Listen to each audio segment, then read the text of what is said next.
Hi po! Welcome na naman po sa ating YouTube channel. So ito na naman po ang inyong Shy na Siya Vlog.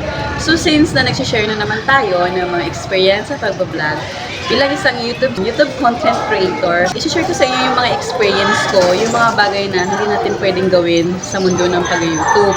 And of course guys, yung aking content ngayon is based po sa mga nangyayari sa YouTube na bawal nating gawin, lalo na sa mga content creator. Kailangan maging aware po sila sa mga bagay or sa paggawa ng content kung ano yung mga bagay na restrictions na pwede nating i-avoid sa YouTube. Lalo-lalo na sa mga gumagawa ng content. Kaya kung malaman ninyo guys, yung mga restrictions kung ano yung mga bawal dito sa YouTube channel.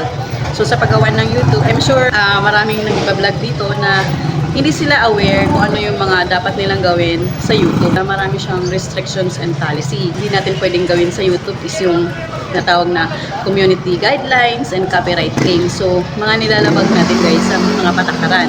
So, yung mga patakaran sa YouTube na dapat hindi natin pwedeng ilabag, na dapat natin iiwasan sa vlogger as a content creator. Kasi hindi lang tayo pwedeng gawa lang tayo ng gawa ng mga content na hindi natin alam kung ano yung mga nilabag natin sa paggawa ng content. So, yun po yung aking sinasabi na ating content for the day. So, unang-una guys, yung mga restrictions. Ito yung karugtong ng vlog ko, paano maiwasan ang mga YouTube restrictions. So, ito po yung kumbaga part 2 sa ating pag-vlog about sa restrictions. Iwasan dapat natin yung mga hate speech. So, yung mga hate speech po, yung mga pag-promote ng mga salita na alam naman natin na nakakasakit or nakakapinsala sa isang katao or nakakapinsala sa isang tao. Yun po yung explanation sa hate speech. Ang isa pang bawal sa YouTube is that yung misinformation. Siguro naman alam natin kung ano yung sabihin ng misinformation. So kailangan, bago tayo mag-share ng information sa mga viewers at sa mga subscribers, kailangan i-validate po muna natin kung ito ba ay hindi fake news. Pangatlo naman po is yung graphic violent content. Ayan. So, graphic violent content guys, yun po yung gagawa tayo ng mga content, ng mga reels content or yung mga content na labag sa YouTube na pwede tayong ma-demote. So, kailangan maging aware po tayo dyan guys ha. And then yung harmful at dangerous act. Yung harmful and dangerous act guys, yung pagmumura, yun po yung pinaka-example guys. Kasi kid naman sa kaalaman natin na maraming tumatangkilik sa YouTube, maraming mga kabataan na pumupunta dito sa YouTube channel. So, it is possible na panonood nila yun. Yung pagmumura po talaga is binakabawal po yun. Kasi madali po kayong madetect ni YouTube kung meron kayong mga dangerous act.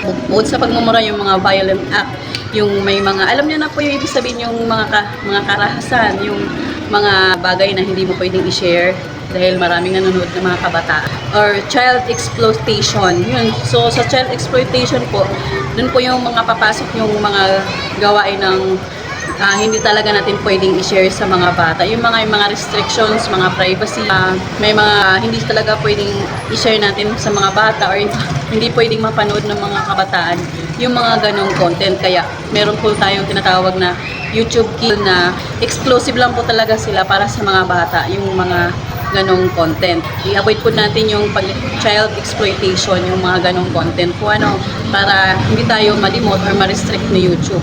Ayan, so sa mga spam naman, so iwasan din natin yung mga spam content, spam messages, mga spam na mga ideas or hindi natin iwasan. Spam or deceptive content. Yun. So yung deceptive content po yung iwasan po natin yung mag-share ng mga content na walang katuturan or walang kapupulutan ng aral, lalo-lalo sa mga kabataan or sa mga gusto magpunta sa YouTube na magkaroon ng idea. Kasi there are 3 kinds of people na pupunta sa YouTube guys. Unang-una, information, entertaining, and informative dapat yung i-share mo dito sa YouTube. Kasi kung mga walang kwentang mga content, hindi ko talaga tatangkilikin at it is possible na hindi ko ipopromote ni YouTube ang yung YouTube channel.